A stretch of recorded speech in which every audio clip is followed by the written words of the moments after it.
Il ne faut plus dire capitaine Dreyfus. Il est général. Faut suivre, hein? Lundi 2 juin, l'Assemblée nationale a adopté une proposition de loi visant à élever Alfred Dreyfus au rang de général de brigade. Un vote à l'unanimité, 90 ans après la mort de l'intéressé. Une manière de réhabiliter pour de bon cet Alsacien d'origine juive. Alfred Dreyfus naît le 9 octobre 1859 à Mulhouse et il entre à Polytechnique à l'âge de 19 ans. En 1894, il est accusé d'intelligence avec l'ennemi. C'est de la haute trahison. Il aurait fourni des documents confidentiels à l'Empire allemand. C'est le début de l'affaire Dreyfus. Le Conseil de guerre condamne le Mulhousien au bagne à perpétuité. C'est long.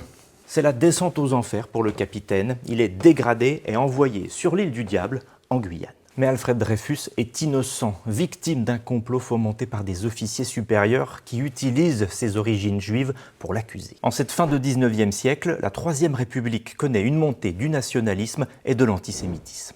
Avec l'affaire Dreyfus, la société française se fracture. Il y a désormais deux camps. D'un côté, les Dreyfusards, ceux qui défendent l'innocence du capitaine Dreyfus, à l'image d'Émile Zola qui publie son célèbre J'accuse, et de l'autre, les anti-Dreyfusards, ceux qui croient en sa culpabilité. Alfred Dreyfus est gracié en 1899, totalement innocenté en 1906, mais est-ce que pour autant le véritable coupable a été condamné ?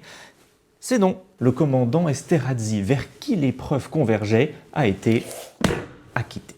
Alfred Dreyfus est réhabilité, réintégré dans l'armée, mais à un grade inférieur à ce qu'il mérite. Son ancienneté a été mal calculée à cause de ses 5 ans de prison. Si les calculs avaient été bons, Alfred Dreyfus aurait terminé sa carrière comme général de brigade. C'est donc tout l'objet de cette proposition de loi qui doit encore passer prochainement devant le Sénat.